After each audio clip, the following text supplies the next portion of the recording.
Now, your forecast first from the WDHN First Alert Storm Team, brought to you by Sunset Memorial Park.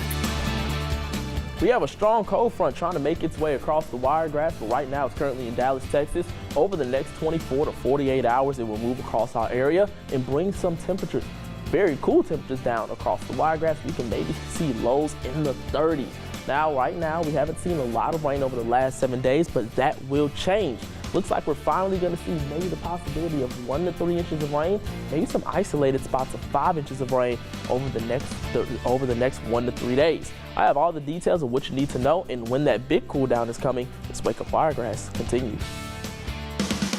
The search intensifying after 2 brothers were found dead in Dothan. What police are saying about the investigation. And the call for a ban on Glock switches, a wake of mass shootings, leaves some in Alabama calling for action. Live from WDHN, this is Wake Up Wiregrass.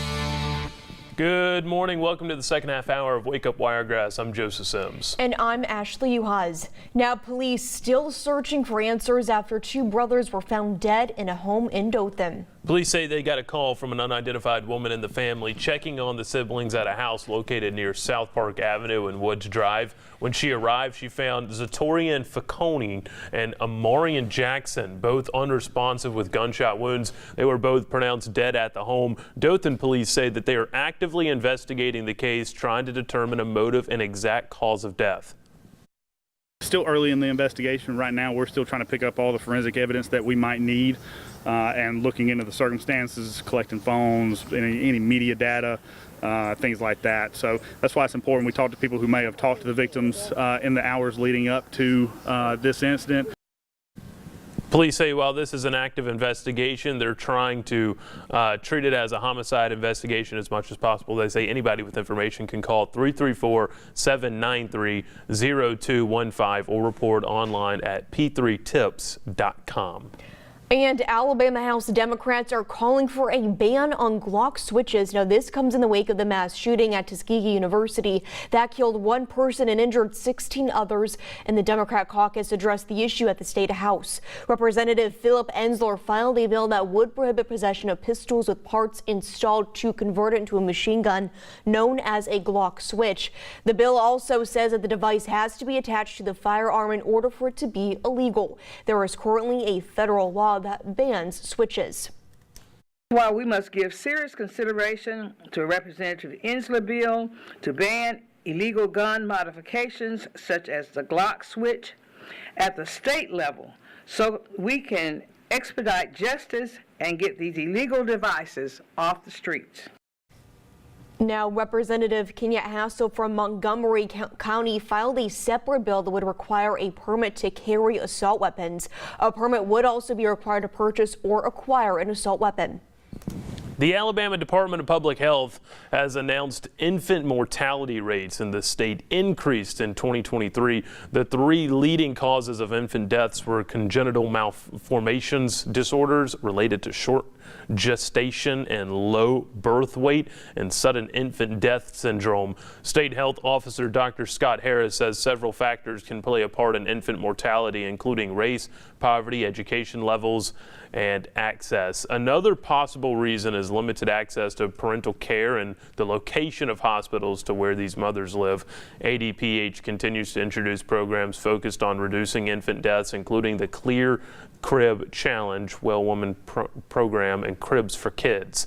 An Alabama appeals court rejected a request by the members of the Alabama Medical Cannabis Commission to dismiss a lawsuit against them. The lawsuit claims the process for awarding cannabis business licenses was flawed and needs to be revisited. Again, this lawsuit will stand. The Alabama legislature legalized a program for medical cannabis in 2021, but the program is still on hold as a Montgomery court considers the ongoing lawsuit.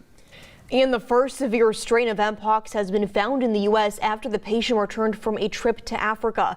California health authorities say they identified the virus through lab testing. The individual was treated in San Mateo County and is now at home recovering.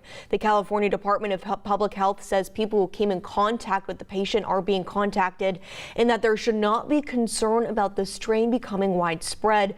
The U.S. is the 6th nation outside Africa to confirm this strain of Mpox. And organic carrots have been linked to a deadly E. coli outbreak impacting 18 states. Multiple sizes and brands of bagged organic baby and whole carrots have been recalled by Grimway Farms due to the potential E. coli contamination. While the carrots are no longer available in stores, the U.S. Food and Drug Administration warns consumers may still have some in their homes. According to the FDA, the impacted carrots may have been contacted with Shiga toxin, producing E. coli, a bacteria that can cause serious and sometimes fatal infections in children, elderly people, and those with weakened immune systems.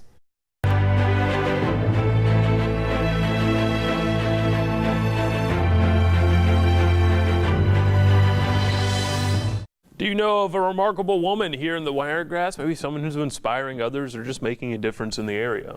Now we want to hear from you. WDHN is now taking nominations to honor remarkable women, part of a nationwide campaign by our company Nexstar to honor women who've impacted public policy, social progress, and the quality of life. Our local winner will get a free trip to Los Angeles, where she'll meet up with all the other local winners from across the country, and she'll get $1,000 for her charity and the chance to be named Woman of the Year for all Nexstar stations and win $25,000 for the nonprofit that she chooses. Now, to nominate someone, all you have to do is scan the QR code that you see on your screen right there, or go to WDHN.com/contest. And be sure to watch for special stories when we profile a different remarkable woman every week in March for Women's History Month. And we'll cap off the month with the local winner. So nominate someone today. 5:34 is your time, and we have a lot more to get into here on Wake Up Wiregrass in the 5 a.m. hour. But right now, it's time for your morning Tech Bites. In today's Tech Bites, a new AirTag possibly coming from Apple. Reports say the second-generation AirTag could launch in mid-2025. The new version is expected to include improved location tracking, better range, and a more secure built-in speaker. Plus, it may work with Apple's Vision Pro headset. Next, a new drafts feature on WhatsApp. Now you can save unfinished messages and find them at the top of your chats marked draft. The feature is rolling out globally, along with new tools like custom lists and contact syncing. It's all part of WhatsApp's effort to keep users better organized. Finally, ESPN is testing an AI avatar called Facts, providing stats and analytics like the Football Power Index. It's designed to complement hosts and engage fans with data. The bot will join ESPN's Saturday college football show, SEC Nation. Those are your Tech Bites. Have a great day.